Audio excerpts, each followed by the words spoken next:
Welcome to Brookfield Perspectives, a podcast from Brookfield that explores how the firm invests in the backbone of the global economy. What do we mean by that? The things that quietly enable your everyday life, like solar panels, warehouses, shipping containers, and data centers. Investing in these critical assets helps support and accelerate the pace of progress in businesses and communities around the world. I'm Lauren Steffi, and I've been writing about investing in financial markets for the better part of 3 decades. I'll be your guide as we meet the business leaders at one of the world's largest alternative asset managers. In today's episode, we're looking at the Olympic and Paralympic Games and the planning and investment it takes to make these massive international events happen. The preparation for successful games starts years in advance and requires a solid, well-functioning infrastructure and multi-layered coordination across industries and technologies. This year in Paris, over 14,000 athletes from more than 200 countries will compete in 878 medal events, from beach volleyball under the Eiffel Tower to the marathon, starting at the Hotel de Ville. And with the 2024 Games about to kick off, there's so much going on behind the scenes. From telecom and data infrastructure to power generation and transportation, my guests today break down how the Brookfield ecosystem is helping to bring 2024's Paris Games to life. Tell us a little bit about the companies that you work with and their involvement in the Games. Hi, I'm Becky Lumlock. I'm an operating partner for Brookfield Infrastructure in London. I work with companies typically in the energy, utilities, and transportation areas. Hi, I'm Gabriele Montesi, or Gabs. I'm an operating partner in the London office for the infrastructure team, and I predominantly work with businesses in the digital infrastructure space. I'm curious what events each of you are looking forward to the most. I actually love watching gymnastics. Having barely been able to do a cartwheel in my youth, I have absolute awe of people who can. And the athletics is always super exciting, isn't it, to watch? So yeah, those are my top. Athletics and swimming and football. Yeah, I love football or soccer, or whichever way you want to call it. Yeah, tennis too would be good. Yeah, after Wimbledon. So what we're trying to do is just kind of unpack the logistics behind the Olympics and get people to understand everything that goes into these productions that you don't typically see. Obviously, it's a huge feat. We're looking at preparation, planning, moving, and not just the athletes themselves, but all their equipment. How does the shot put get there, the javelins, the pads that are needed for all the various events, stadium seating, Olympic Village furnishings, all that kind of stuff. And maybe, Becky, you can talk about this a little bit, but what length of time does it take for these preparations to begin? Where's the starting point? Are we talking about months, years? How does that go? We're probably thinking not just months, but even years ahead. Imagine the seating. A lot of the equipment, the supplies, the furnishings, you mentioned shot puts and javelins and so on, they all have to be transported to the Olympics in Paris. And clearly, they need to show up on time. And actually, many of those types of equipment, I think it will be transported there through shipping containers across the world. And Brookfield are involved in, quite a lot of its portfolio companies are involved in one aspect or other of those shipping containers. You touched on stadiums and other kind of furnishings, things like that. There's 14,000 Olympians and something like 10 million spectators that are going to be arriving. So talk a little bit about the magnitude of that and how that works. You've mentioned some of the stats, but as we understand it, there's sort of 1.3 million items of furniture, 17,000 beds, 900,000 pieces of sports equipment, food to serve over 13 million meals. I mean, it's really incredible. So one of the ways in which some of Brookfield's portfolio companies are involved in these types of operations, for example, some of that equipment could have actually had its origins where it came into the Brookfield Ports business in the UK. That receives a huge number of containers every year. And then if you think about that container, it could then, straight after that, have been transported by another of our businesses, the rail freight business in the UK and Europe, where our containers typically go on the rail system and in on to mainland Europe as well to continue their journey to the Paris Olympics. Brookfield now owns a company called Triton, which is actually the largest owner and lessor of shipping containers in the world, would you believe? And 1 in every 6 containers in the world are actually owned by Triton. So they're really everywhere, even if people don't realize it. Wow. And I understand that in some cases, entire stadiums have been built with material basically using shipping containers. The entire construction depends on shipping containers. Is that right? Yeah, I think that's right. Their role in sports doesn't just end at transporting the goods and equipment to the venues and so on. There have also been stadiums that have been built from shipping containers, sports facilities in the US as well. So it's not just for the Olympics, but for other major sporting events as well. As all these physical things make their way to Paris, there's another big piece of infrastructure that enables viewers like you and me to watch the games from home: broadcasting towers. They make it possible for us to see the nitty-gritty details of a photo finish and the joy on a gymnast's face as she nails a complicated routine. I asked Gabs to explain how Brookfield's commitment to infrastructure operations helps make this a reality at scale. At Brookfield, we invest in a business called TDF. They are the largest owner and operator of broadcasting and telecom towers in France. They're actually launching a UHD channel, so ultra high definition channel in 4K, that will broadcast the signal to about 70% of the population in France, specifically for the Olympics. This will allow you to see the very small details of the athletes performing their feats, and it's broadcast for free. This is a free service in France. Actually, the largest broadcasting tower that we have in France is the Eiffel Tower. Obviously, we don't own the Eiffel Tower. We're just leasing the very top. But it's 330 meter high. And from that single point of broadcast, we cover about 12 million people. So that's essentially Paris and the suburbs around Paris. So I'm wondering, from a planning standpoint, knowing that there's going to be a huge demand for video, is there any preparation that goes into that months or years in advance? Yeah, for sure. In order to be able to actually broadcast and provide instantaneous feed, there is a series of infrastructure pieces that need to fall into place.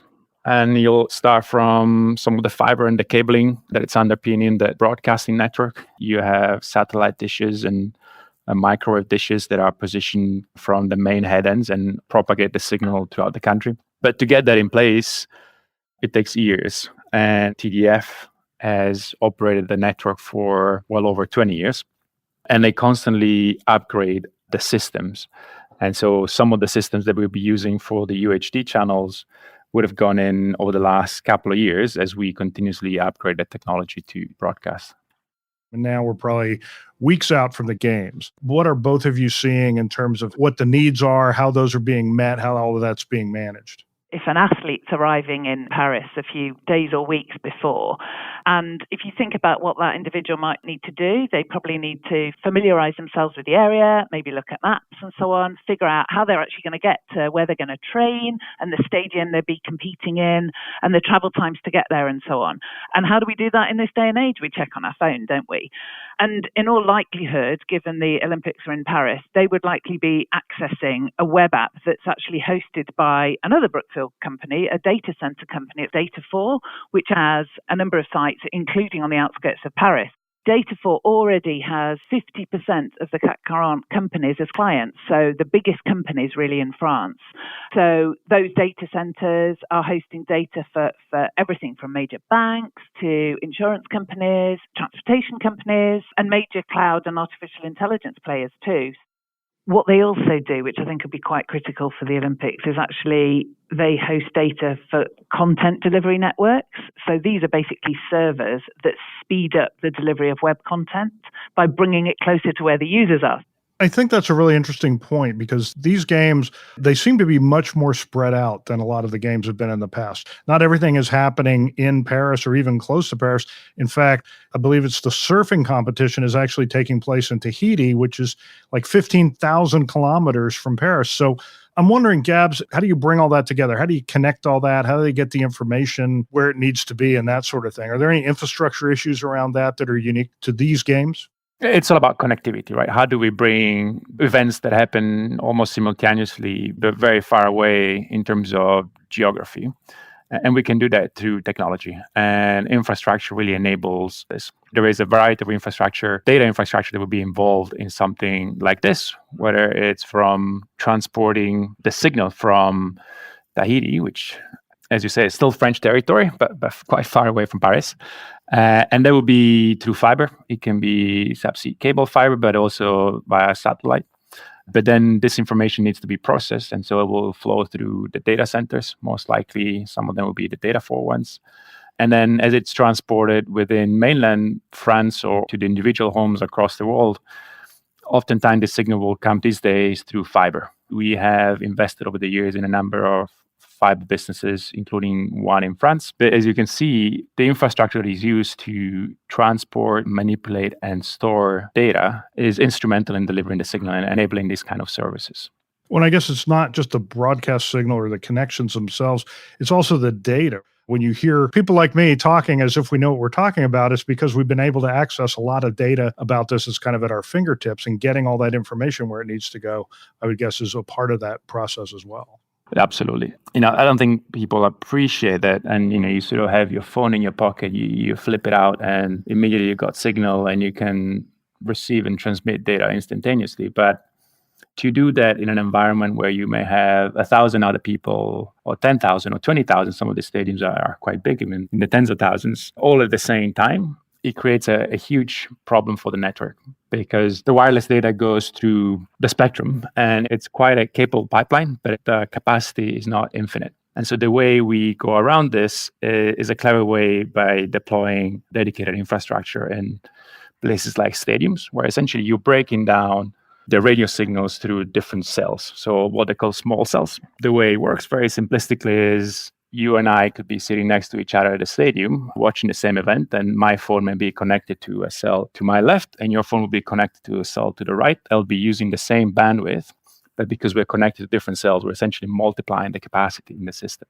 These systems can be very ubiquitous. They're throughout the stadiums. You probably won't see them very often. You may notice them as you look up on the ceilings. There are small antennas all over the place that essentially enable thousands of people to connect simultaneously to the mobile networks.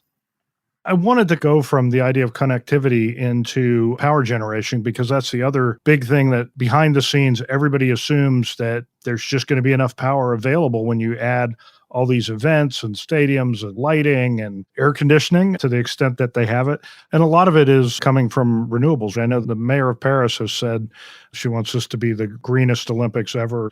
Talk a little bit about that. Where is the power coming from to keep these games running? The grid will source the power from a number of different places. Brookfield, we are large investors in renewable power. For example, in France, we have invested in Neoen, which is one of the largest independent producer of renewable energy in the country. They have 1.6 gigawatt of operational capacity in France and a further 7 gigawatts of development pipeline. And we are very excited about the business. And just tell me, for those that don't know what a gigawatt is or what it represents, roughly how many homes could you power with that? Yeah, with 1 gigawatt, you could probably power about 750,000 homes. So that's I guess the equivalent of a small city. With all the preparations in place, thousands of athletes, staff, and spectators are starting to arrive in Paris. I turn to Brookfield's Vincent Kerboull for a view on the ground. Thanks a lot for having me. I'm Vincent Kerboull, Managing Director at Brookfield in the real estate team, and I help oversee our investments in France and Benelux. What has the mood been like in France and in Paris in particular, leading up to the games? What's the atmosphere? For the past few days, we've realized that it's becoming more and more real. The reality is all the infrastructure are now up and running and ready to host the countries coming for the occasion. There is a huge amount of energy that's coming into Paris. And it's the third time, I believe, that Paris has hosted the Olympics. There aren't many cities that have done that. There's got to be some sense of pride around that as well. You're completely right on that front, which is why I think this time they've decided to do the opening ceremony a bit of a different way, which is basically going through the river Seine, which is a lot of logistics and quite unique in this setup. Hopefully it won't be the last, but it's quite a unique event to host, you're right. One thing you might be wondering is where the thousands of people coming in for the games actually sleep. Most athletes stay in the Olympic Village, but some choose other accommodations or arrive early or stick around after they compete. Then there's the many support staff who make the day-to-day logistics of the games possible.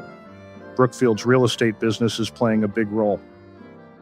So taking again your example of an athlete arriving in Paris, you've selected an accommodation, you'll be within walking distance from a number of the Olympic sites and easy access to the sites that are north of Paris. If you've done so, you'll be amongst a number of delegations that have decided to stay with us, such as members of Nike's delegation, sports officials from various countries like the US, Japan, or England. The teams that are making this possible will also be living in some of our student housing that are being converted into short-term accommodation for the occasion. Hundreds of people from the Transdev company, which will provide bus and railway transport options during the period of the Olympics.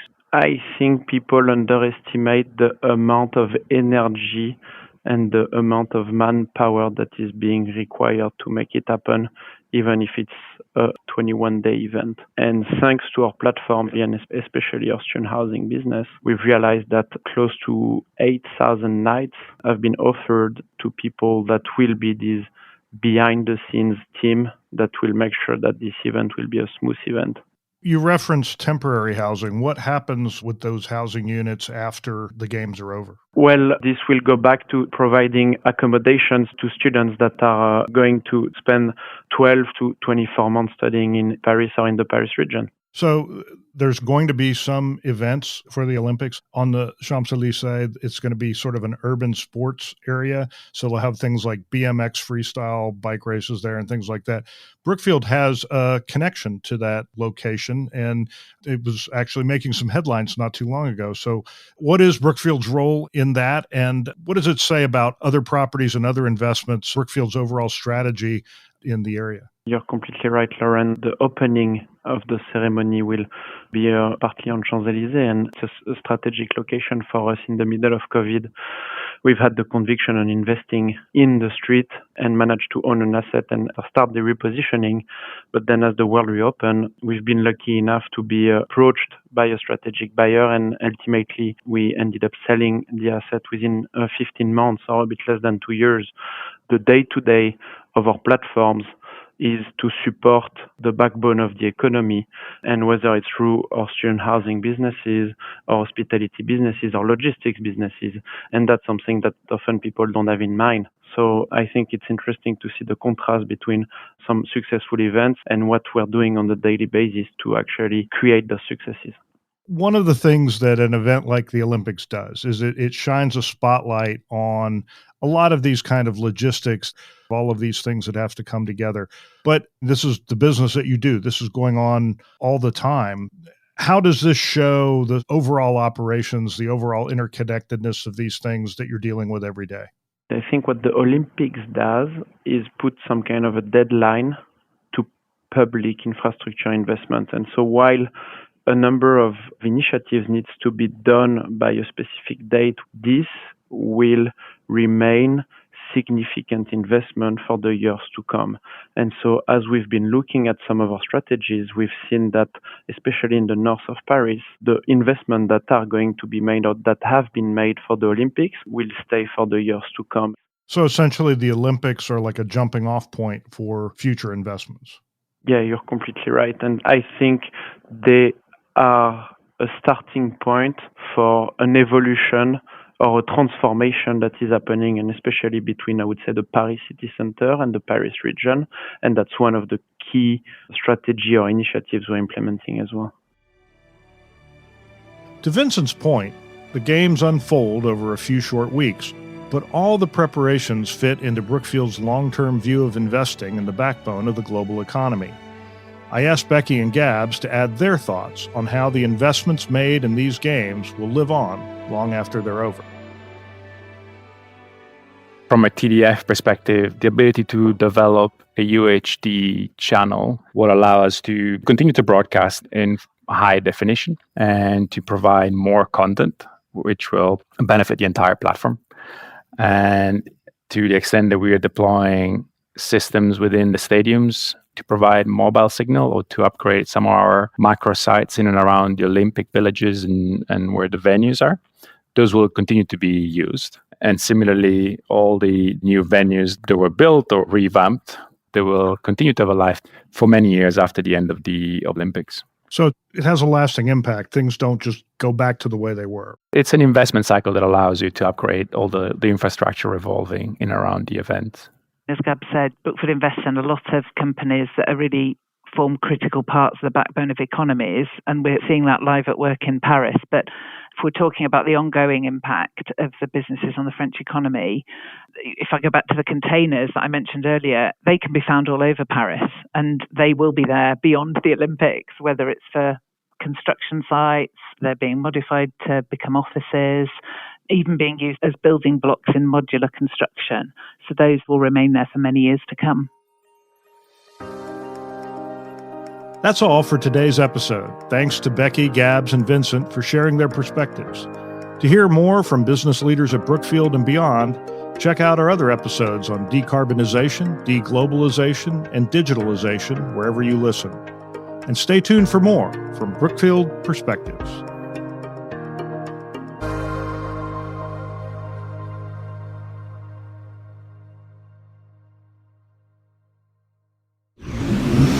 Audiation.